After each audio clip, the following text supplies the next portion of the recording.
Dr. Victor Mansberg here. I'm thrilled to be here at this webinar on this evening to discuss leveraging PET-CT for enhanced clinical outcomes. I know there's many specialists and GPs logged in tonight, and I appreciate your attendance. As you know, PET-CT has been around in Australia for over 3 decades. It has progressed over those years to become a very sophisticated and precise imaging tool. Medicare in Australia is the primary funder of PET-CT, and specialists are allowed to order Medicare rebatable PET-CT scans. GPs, unfortunately, are not allowed to access Medicare directly, but we'll discuss ways that GPs may access PET-CT for their patients, especially in rural and remote areas where access to specialists is not always freely available. And we can also reduce costs for patients out of pocket by combining our PET with a diagnostic CT. So, as I said, we're discussing leveraging PET-CT for enhanced clinical outcomes, and that's what it's all about, improving patients' outcomes and diagnostic images. So during this PET-CT webinar, we'll be outlining positron emission tomography, which is PET, computer tomography, CT, and combining them to hybrid PET-CT scanning, which is now state of the art. PET isotopes in Australia, as I previously mentioned, Medicare funds FDG, PMSA, and dotatate. There are other less common isotopes available, mainly for research and in institutions, such as FET, sodium fluoride, and amyloid. So PET-CT is funded by Medicare in Australia, and this is long-standing and will continue long-standing.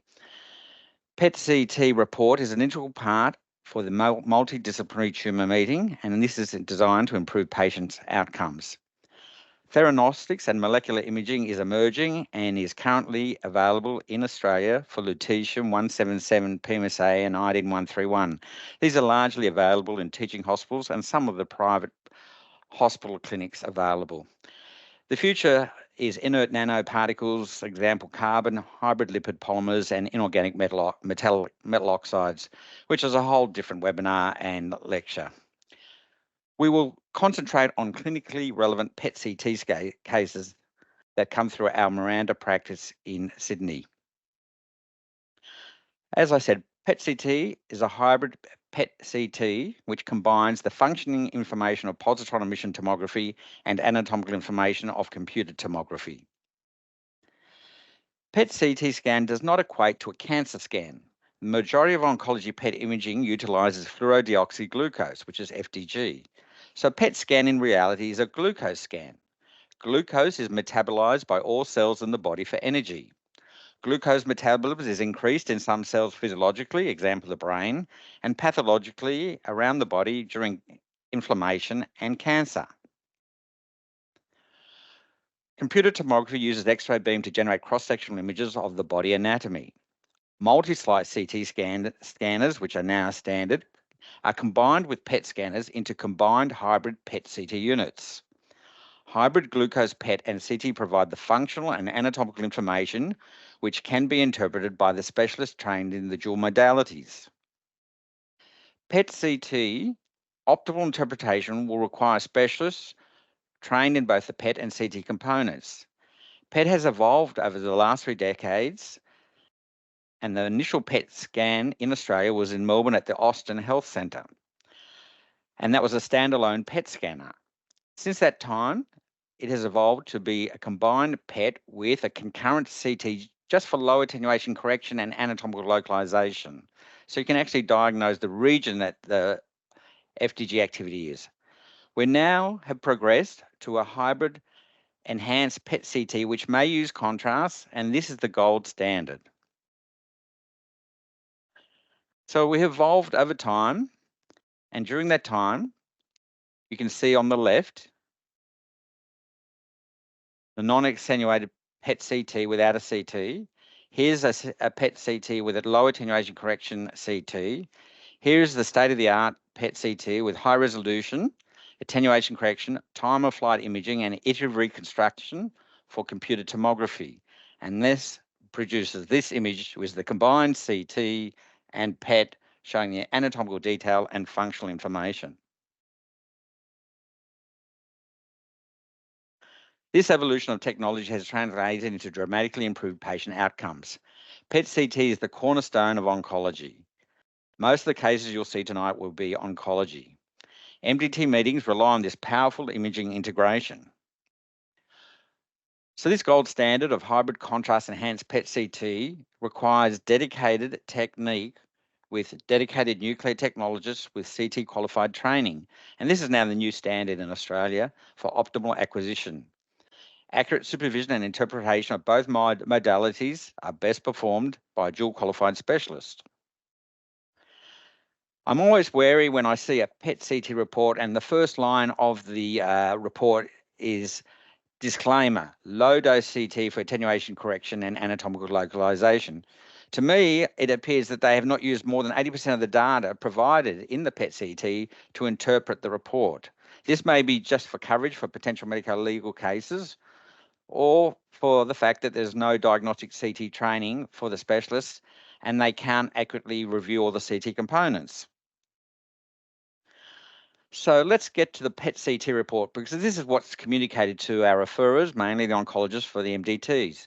And this should follow the recommendations of the AJCC, the American Joint Committee on Cancer Staging Systems, which is the TNM classification, tumour node metastasis.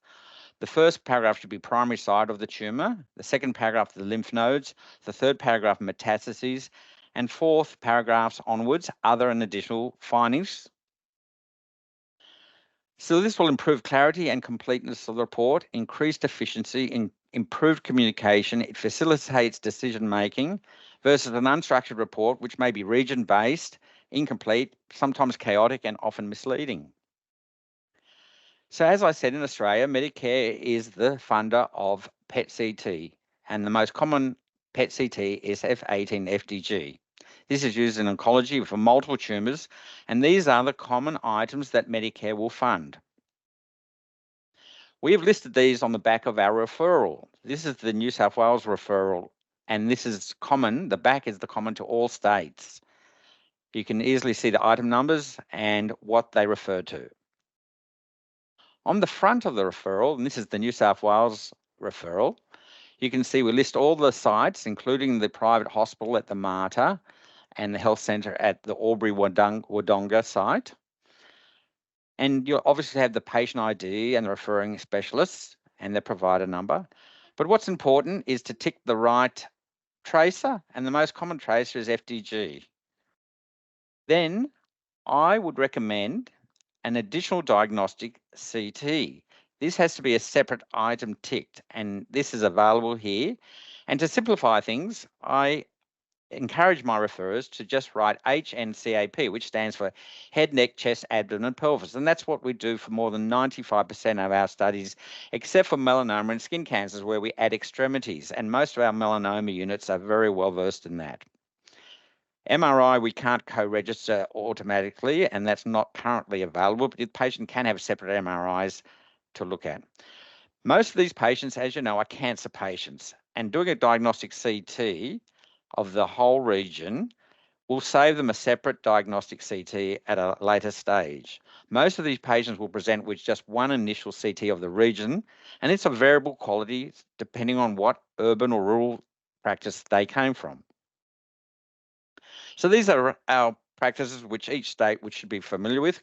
Queensland, as you can see, the Wesley Hospital, that's one of the few clinics that we have for availability for lutetium and theranostics.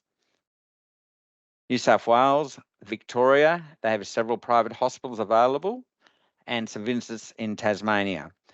We do have a practice in Adelaide where we're a joint venture, which is also available. So in total, we're nearing 20 PET-CT units throughout Australia, which makes us one of the largest provider of PET-CT, especially on the East Coast. I'll briefly mention dotatate 68 gallium peptide for PET-CT because this is a more recent item available, but this is primarily done in public hospitals and in some of our private hospital institutions. This is for gastroenteropancreatic neuroendocrine tumours suspected on the basis of biochemical evidence with negative or equivocal conventional imaging. Both a surgically amenable tumour has been identified on the basis of conventional techniques and the studies for excluding additional disease sites.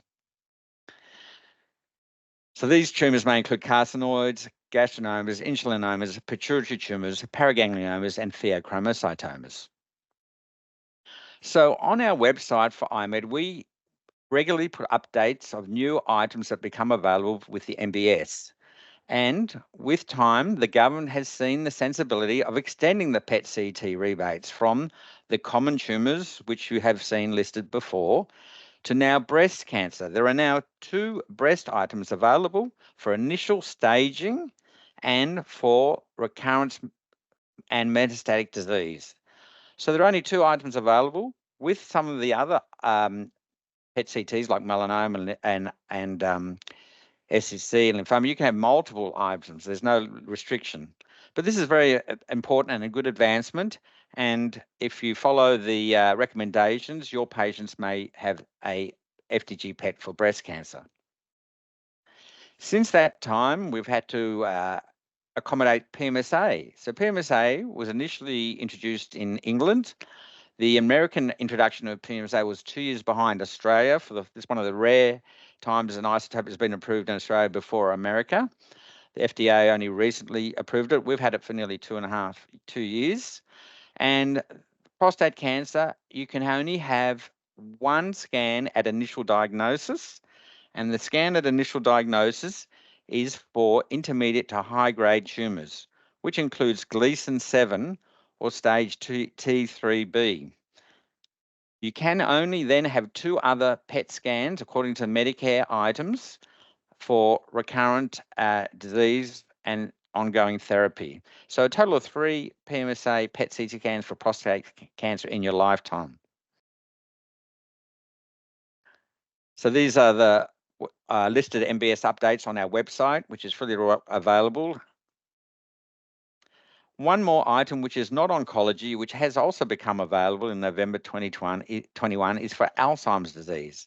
Again, only a specialist can refer for the Medicare rebate. The patient and the referral must be questioning Alzheimer's dementia, so that must be listed. And they can only have 1 in 12 months, and then they can only have a total of 3 in a lifetime. More recently, the government has realised that not everyone has a common cancer. So the listed cancers that you've seen would not include this Medicare item. So this Medicare item is for rare cancers, and that's defined as less than 12 cases per 100,000. So there's a whole list of these rare cancers which are available, and I've listed them here, from anal and bladder to gallbladder to peritoneal to testicular, stomach. There's a whole list you can see, which is available on our website. One more important item, Medicare item, which has become available, and this is one of the positives of the COVID outbreak, was that gallium-67, which we commonly use for infection, inflammation, joint prosthesis, septic arthritis, and osteomyelitis and discitis, has not been available during COVID. So the government stepped in and allowed an FDG PET-CT scan, this item 61527, to be replaced. And this is ongoing, and this is a very important in especially rural areas where gallium is not available. There's a poor supply of gallium regularly within the urban centres, and this is available for all these indications. I'll briefly just mention the radiation dosage. This first line talks about a generalized chest, abdomen, and pelvis CT scan used for oncology, and this has about an 8 to 9 millisieverts. When we do nuclear medicine for bone scans, we add a SPECT CT, and that SPECT CT component is 2 millisieverts. When we inject FDG for a PET scan, it's about 6 to 10 millisieverts. A standard bone scan without SPECT CT is 6 to 7 millisieverts. A thyroid scan, which is the least, is 3 millisieverts. A parathyroid 7 millisieverts, and a cardiac perfusion scan says to maybe 12 millisieverts. So you can see if we combine an FDG PET, which already has 6 to 10 millisieverts, and add a diagnostic CT component to it, we're only adding about 8 to 9 millisieverts, and that is a diagnostic CT that oncology requires either pre or post a PET CT. So by optimizing this PET CT protocol, we've been able to minimize the radiation dose from a CT from 3000 DLP to 12 to 1400 in our Miranda practice. And we use a GE PET CT scan, which is Discovery MI, and it's digital ready. So this is our protocol. I won't go through the details on that, but the PET component of the study is done first, and that takes about 20 minutes. We often go from vertex to thighs, unless there's a pelvic tumor. We then go from the pelvis to the vertex. And this is followed by a multi-slide CT scan. And this is done in about 8 to 10 seconds. And this is a similar protocol that we use for PMSA. We use DCF-PYL rather than gallium PMSA because it's available in New South Wales through Cyclotech, and our practice is very close to Lucas Heights. But we find that the Cyclotech produced DCF-PYL is comparable, if not better, for resolution compared to the gallium PMSA. So gallium PMSA requires a generator. These cost in the vicinity of 50 to 60,000. A practice would use about 4 generators a year, so it's quite expensive. It's much better in a regional hospital, a large hospital clinic, or a very busy practice where they can elute it through several times a week. I briefly talked about radiation dose. These are the reference articles. If anyone's interested, it'll be on the website for calculation, how we calculate the dose in millisieverts and the DLP. So let's briefly show you a non-oncology case. This is the most common non-oncology brain PET-CT scan we do.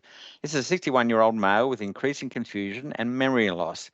And the request is ? Alzheimer's dementia. And then as you can see, there is increased metabolic activity throughout the cerebral and cerebellum hemispheres, and this reflects in the high intensity red and low intensity, you can see is green, and absences are preferentially at the parietal and temporal lobes. And this is classic for Alzheimer's dementia. As part of the Medicare requirement, a quantitative analysis must be provided with a report. And this is our standard quantitative analysis for this patient. And as you can see, more than 2 standard deviations below the norm, you can see you get into the category of green and yellow and then red. This is significant. And this patient has those reduction in metabolic activity in the parieto-temporal areas predominantly, and this scan would be consistent with Alzheimer's dementia. Other dementias may be assessed, such as vascular dementia, frontotemporal dementia, and dementia with Lewy bodies, but there's no Medicare rebate, but we can appreciate some of these subtle findings. So let's talk about oncology cases, as this is more than 95% of PET-CT.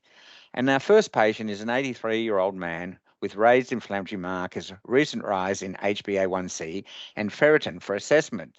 The initial assessment was ultrasound, and the ultrasound showed a very large spleen with multiple rounded hypoechoic lesions throughout. There were no liver lesions and the liver was not enlarged. We then progressed to a CT scan. The CT scan, I like to tell my technologists, is the truthogram. So we get to see all the organs in the abdomen, the configuration of the spleen. We can give contrast to accentuate lesions, and that is the CT.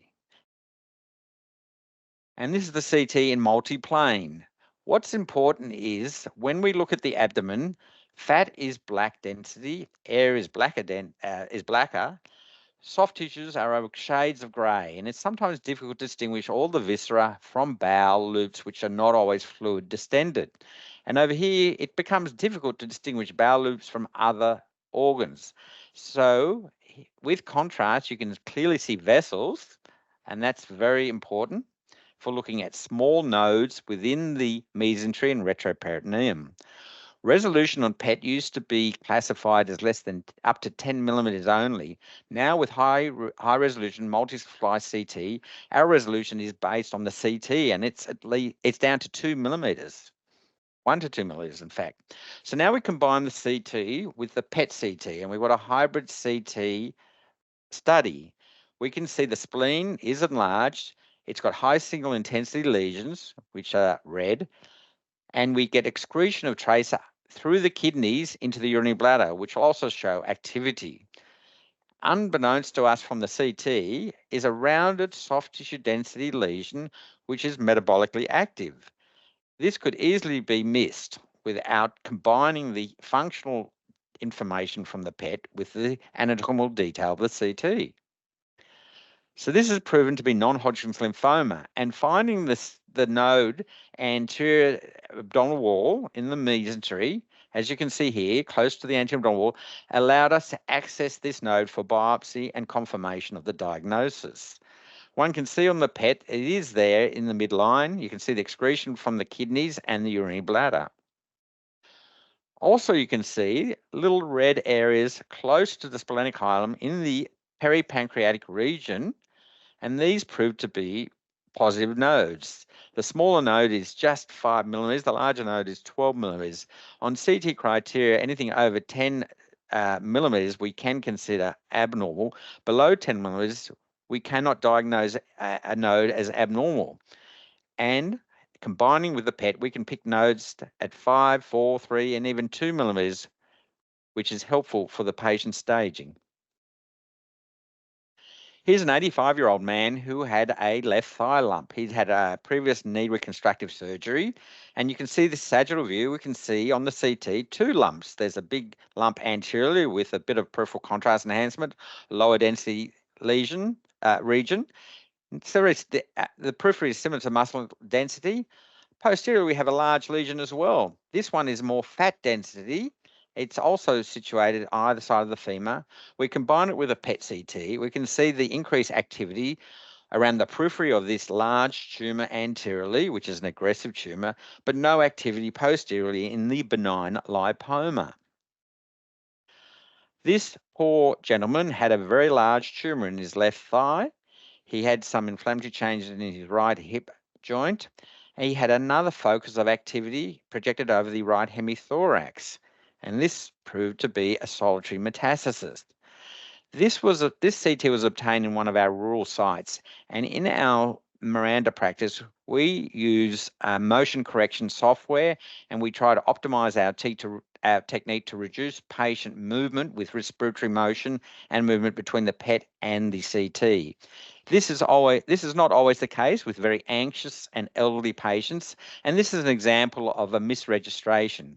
We can see the lung nodule clearly on the CT. We combine the PET, and the PET does not coincide with the nodule. This is where it's important to look at the lungs on soft tissue and lung windows to make sure there are no other nodules and that this reflects the active lesion. And that was confirmed. There were no other lung lesions and there was no liver lesion. So this is a metastatic deposit, and it's FDG avid.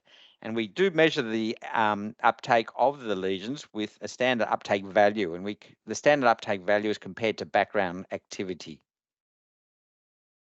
Here's another patient, 69-year-old lady who had a colonoscopy, found an ascending colonic cancer and some polyps, and was sent to us for staging. As you can see on the axial and coronal and sagittal CTs, there are 2 rounded hypodense lesions in the right lobe of the liver, the anterior one and the posterior one.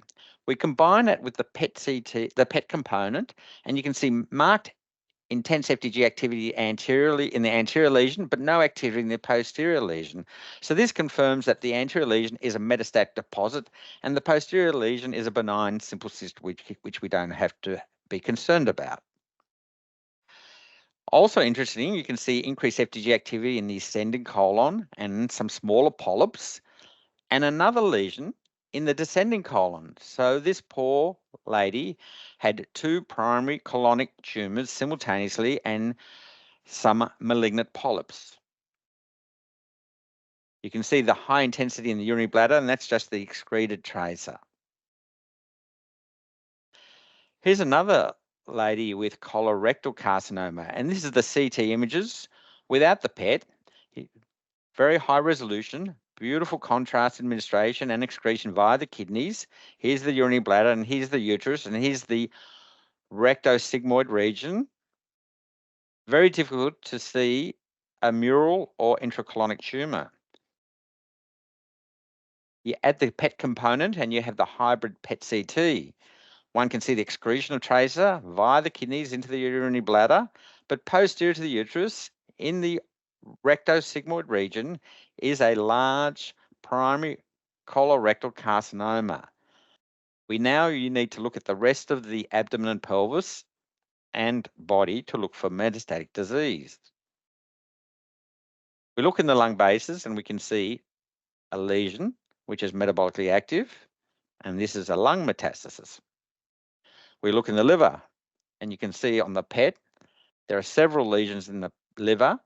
There's the lung lesion, and if you look with the eye of faith, there's the dome of the liver on the PET.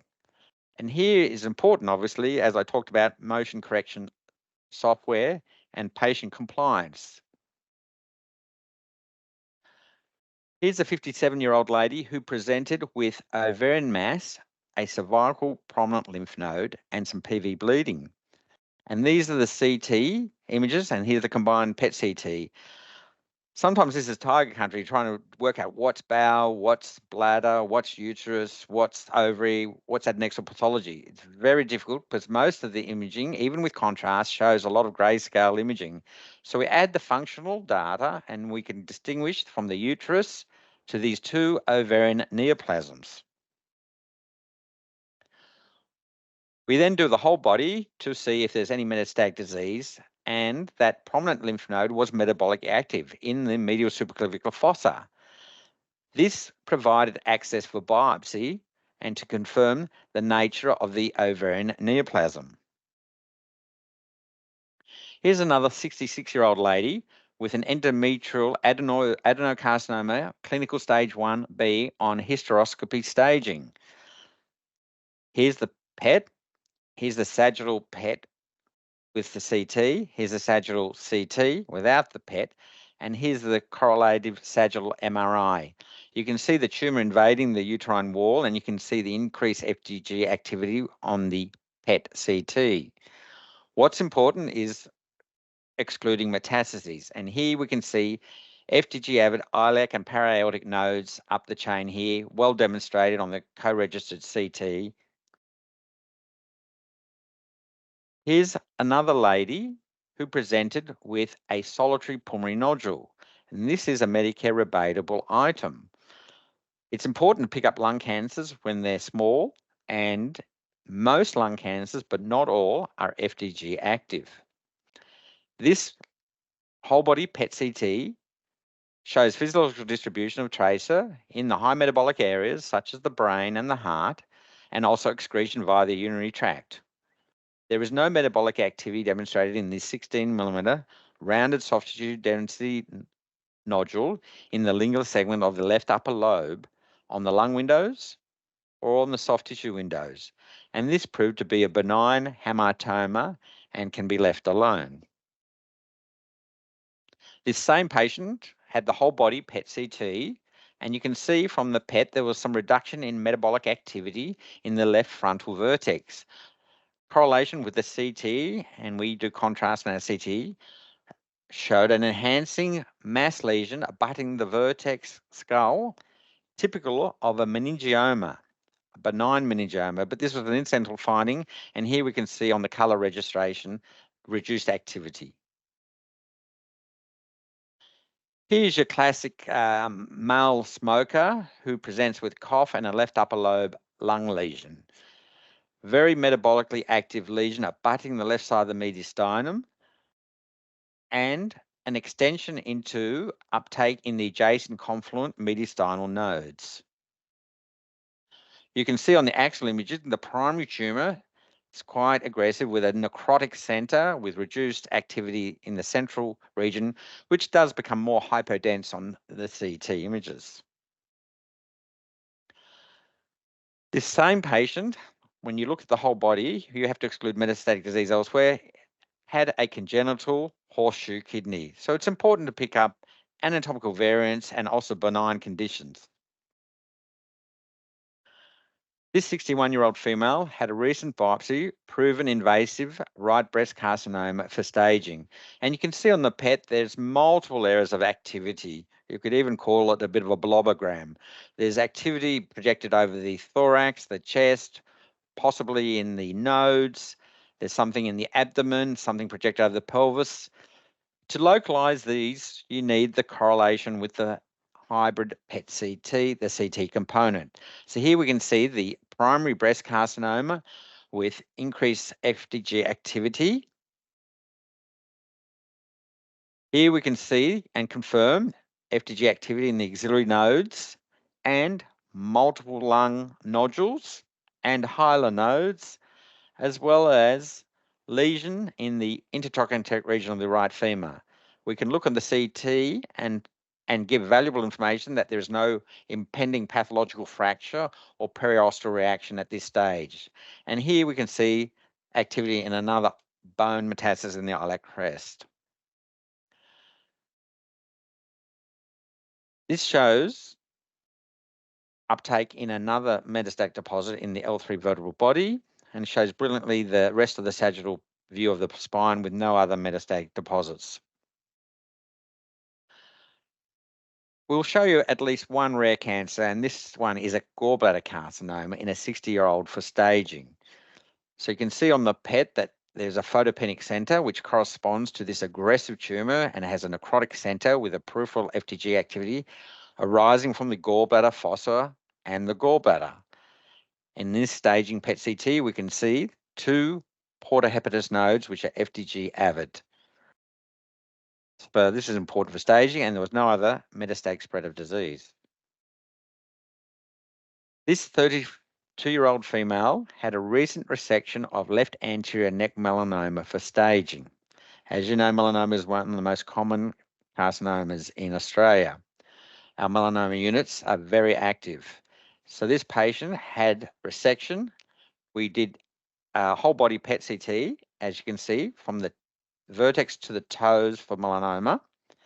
We did a hybrid CT, and we can pick up small nodes in the right cervical level 3, the left cervical level 2, but we also pick up tracer in the tonsils. And this is physiological, and we can tell this by the symmetrical nature of the uptake. And we also identify a further uptake in the nasopharynx. It's important to localize this on the CT and correlate with any MRIs that may be available. So this is on this slide here. And this proved to be a Thornwald cyst, so which is a normal variant, but is very metabolically active. There were no metastatic deposits demonstrated elsewhere. Here's a 90-year-old male with left leg SCC for staging. So again, for skin cancers, we do a whole body down to the toes. And this is important because we can pick up the primary SCC in the medial aspect of the proximal left leg. We can pick up other dermatological conditions which may not be malignant melanoma or SCC. And we can identify the large left inguinal lymph node, again with a necrotic center, and the spread of the nodes up the iliac chain into the paraortic region, and no further metastatic deposits identified. We have to talk briefly about PMSA. The urologists are very familiar with PMSA, which stands for prostate-specific membrane antigen, and this is very preferentially taken up by prostate carcinoma. It may also be taken up by other conditions. As you can see on this patient, riddled with bone metastases, there's the primary prostate beneath the bladder. The bladder excretes the normal tracer as well, and you get physiological uptake in the salivary glands and the liver. And this poor patient had widespread metastatic disease. You can see in the lungs, the bones, and the nodes throughout the abdomen and thorax. The multi-slice hybrid CT, as you can see on the dynamic images, helps localize all these lesions and obviously picks up incidental lesions such as a Bosniak type 1 cyst in the kidneys. Here's a 75-year-old male with prostate carcinoma, Gleason score 7. Not only do we pick up the prostate cancer with avid uptake and identify that there's no extracapsular tumor extension, we can clearly see the physiological distribution of tracer uptake, no uptake in nodal disease or bones, very clear, but there's an uptake somewhere in the lung. So we have to co-register that. And you can see there's a large mass lesion in the left lung anterior segment, left upper lobe. And this proved to be a lung cancer. This is unfortunate for the patient, but it does prioritise that the patient gets treatment for their lung neoplasm, and the prostate carcinoma will have to wait till the lung therapy is completed. So we've shown a series of oncology cases, which you can appreciate, and we'll now show at least a couple of non-oncology cases. So as I indicated before, there is an item number which can be used to replace gallium studies when needed. In this patient with PUO and an elevated CRP and inflammatory markers, the whole body FDG PET-CT dramatically shows uptake throughout the thoracic and abdominal aorta. And this is the coronal images. This proved to be active aortitis or giant cell arteritis. Differential diagnosis may include Takayasu's arteritis or IG4 disease or even infection. This patient improved after prednisone therapy, and there was no activity within the aorta on follow-up scans several months later. I'd like to finish up on the last case is a 45-year-old gentleman presented with prominent cervical lymph nodes. The referring clinician was confident this may be lymphoma. So we performed, as you can see, the whole body hybrid PET-CT on the left, soft tissue windows on the right, bone window images. And you can see a most elegant map of lymph nodes throughout the body, all in red, very intensely FDG avid. We were able to biopsy the cervical node, and this came back as granulomatous disease. The referring clinician then performed the angiotensin converting enzyme, and the ACE was 200. So this is diagnostic of sarcoidosis. So not every lymph node that's hot is going to be lymphoma or metastatic disease. And this is a great example of widespread involvement of lymph nodes from sarcoidosis. So in summary, hybrid PET-CT precision imaging is a combination of PET and multi-slice contrast enhanced CT. Diagnostic CT information obtained from an optimal CT protocol is not 1 + 1 = 2, it's 1 + 1 = 3. And this is valuable for patient outcomes. Hybrid imaging specialist is able to value add by not only anatomically localizing, but localizing the pathology and correlating it to the function. And this improves patient outcomes. Structured, standardized, combined PET-CT report is integral for oncology MDT. These significant improved patient outcomes are well documented. Medical funders, which is Medicare in Australia, are yet to reflect in a single item number the combined PET and diagnostic CT, which will become the gold standard, and I recommend this for all of my patients and referrers, especially for their initial diagnostic scan. A lot of these patients, especially the more rarer cancers, rely on accurate imaging and accurate protocol to find their cancers throughout the body.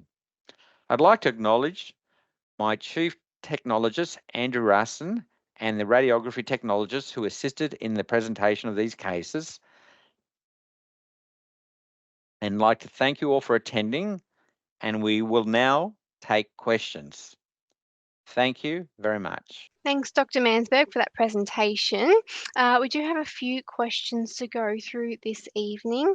Our first question is, how often does the diagnostic CT HNCAP offer a change in interpretation when compared to the low-dose CT? Thank you for that question.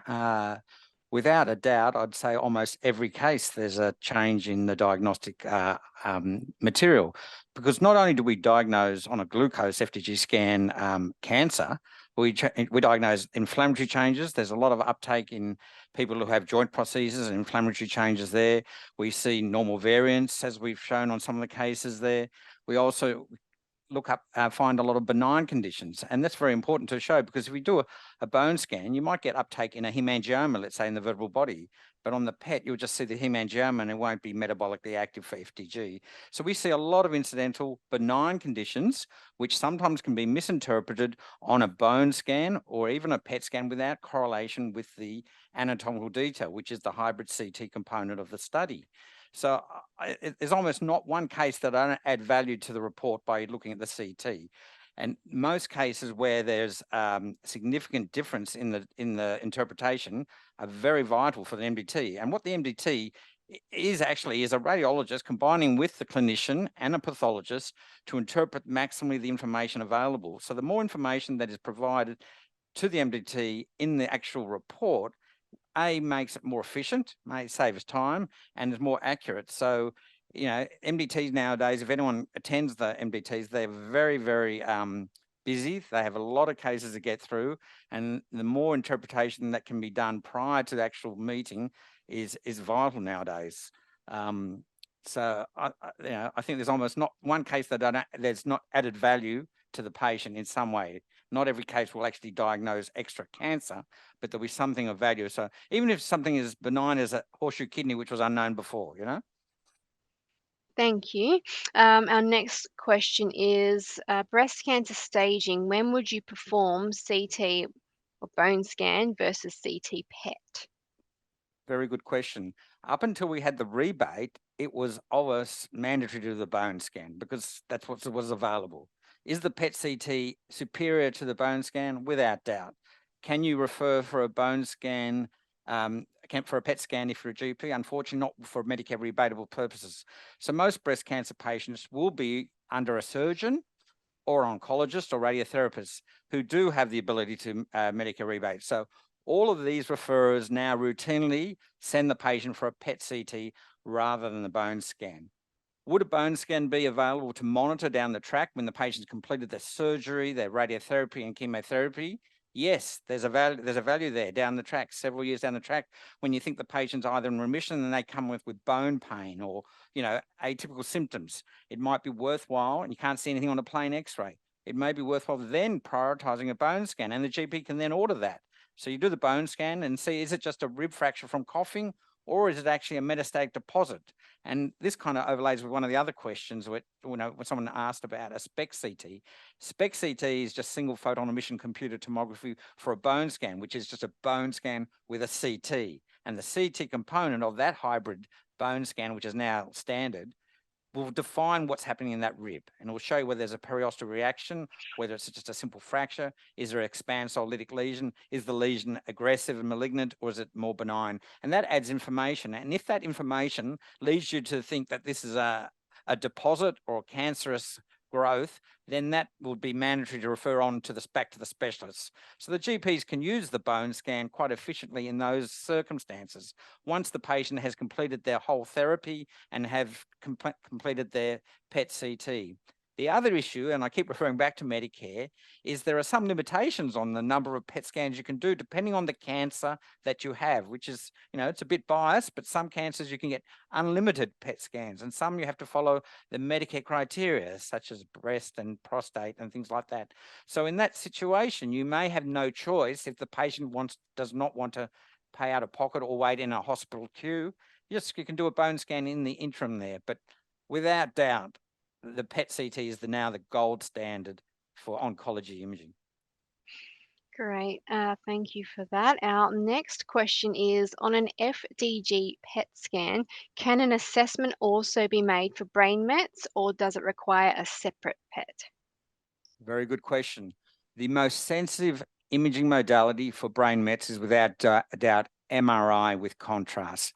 And most of our melanoma screening patients will have a full body PET CT and an MRI of the brain, initially for staging and for initial post-therapy response.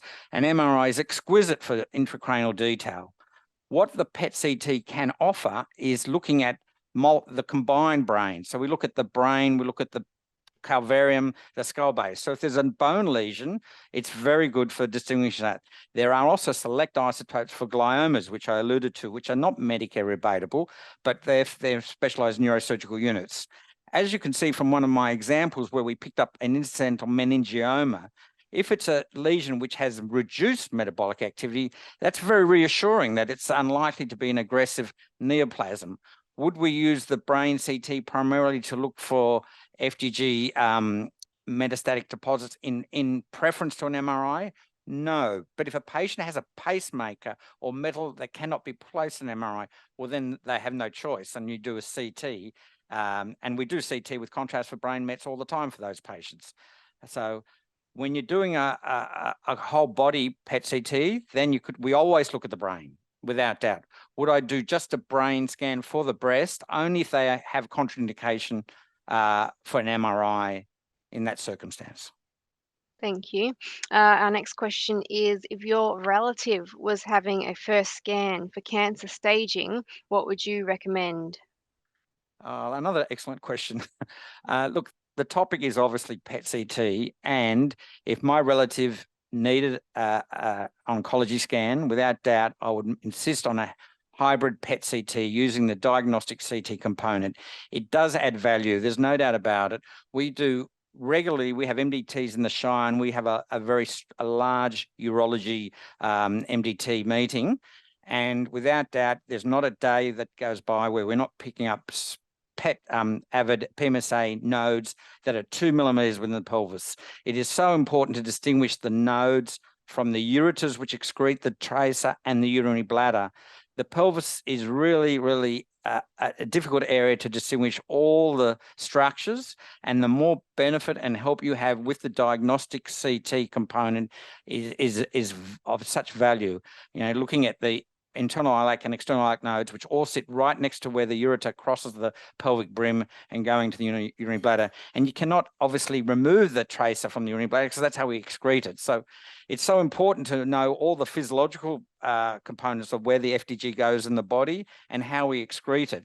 And when you have a simple case, you don't need all the diagnostic CT components, but not every patient reads the textbook. Not every patient is young, fit, and healthy, and can lie completely still throughout the whole PET and CT components. So we do them consequential. We do the PET, and then we do the CT. And if there's any movement of the patient between the two studies, and that can just be respiratory movement, diaphragmatic movement, and motion, and the fact that these patients may be having their first study for cancer, there's anxiety levels. Some patients are very elderly, they have spinal surgery or hip surgery, and they just find it difficult to be completely still. So when we have that misregistration, we try to correct that with motion correction software, especially in the lung diaphragm interface, but that is not always super successful. So we then have to use our interpretive knowledge, look at the anatomical structures, whether it's the lung, the diaphragm, the liver, and see, is there a lesion that matches with that FDG activity? And that can be vital between, whether something's spread below or above the diaphragm. So without doubt, whether my relative or non-relative, I would recommend for the first oncology staging study, a PET CT with diagnostic CT component, and with contrast if there's no contraindications. And the only contraindications are usually allergy, severe allergy, or renal impairment. Fantastic, thank you. Now, just conscious of time, I do have another question here. If you don't have enough time to answer it, we will endeavour to put these up on our website afterwards. But there's a question here: where do you see AI in assisting with radiological interpretation and detection for metastatic assessment? Another excellent question.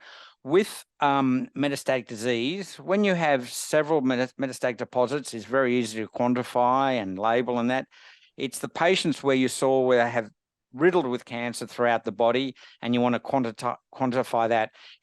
AI software where they can automatically give you the burden, can automatically measure multiple sites and then compare it with future scans, correlative, because obviously there can be interpretation error between different diagnostic radiologists. but it's, if you have the software which automates it, and when we actually do the standard uptake value, which is the FDG activity of the cancerous deposit, we actually put a circle on it and automatically registers, and we actually have an icon which we can press, and it's computer generated, and that will give us a standard value. So whether I put it on or the technologist put it on, we will get the same value, and that's important. So AI will have value in when you have multiple sites to automate straight away. So there is always value in artificial intelligence. I think there's a long way to go for it to be comprehensive. But, when you look back over the decades, what we had with PET alone, which was really kind of unclear medicine, and then we became clearer with our medicine. And now we're talking precision nuclear medicine because we've got the anatomical detail with the functional information. So over the next decade, AI will have more and more input, and that will help the diagnostician, especially when we're going through more and more oncology cases in one reporting session. Thank you. And we've got another question here. If a patient has a low dose CT for attenuation correction and a diagnostic CT, is the low dose or high dose CT used for attenuation correction? And if the high dose CT is used for correction, is a low dose CT done at all? No, the low dose CT is not done for high dose CT. So the low dose is really just done for attenuation correction and to improve the anatomical localization to the region that's involved. The resolution is not of a high standard, so you will not pick up small, subtle metastases. And more importantly, you won't be able to sometimes differentiate what is clearly a benign lesion on a bone from a malignant lesion. So we have, if you saw the patient who had the knee prosthesis, how often do we have inflammatory changes around the knee prosthesis, and there's FDG activity? So without the CT anatomy, looking at what's the prosthesis, what's bone, what's the big lipomas that's mass behind it, and what's the big sarcoma that's mass in front of it, distinguishing multiple pathologies which are benign and malignant in one small region, it's almost vital to have that extra information, and you can be confident about what you're diagnosing as benign and what is malignant. And this is the patient's first staging scan, whole body scan, and I think it's imperative that you get the optimal imaging for that patient and improve their outcome and assessment at their first MDT meeting. Thank you. We did have a few other questions, but that you answered during your presentation, so I will leave those ones. As I said, we will endeavour to get these Q&A, the questions and answers put up on our website. And I think we will wrap up for the evening. Everyone can go and have their dinner. I'd like to thank you all for joining.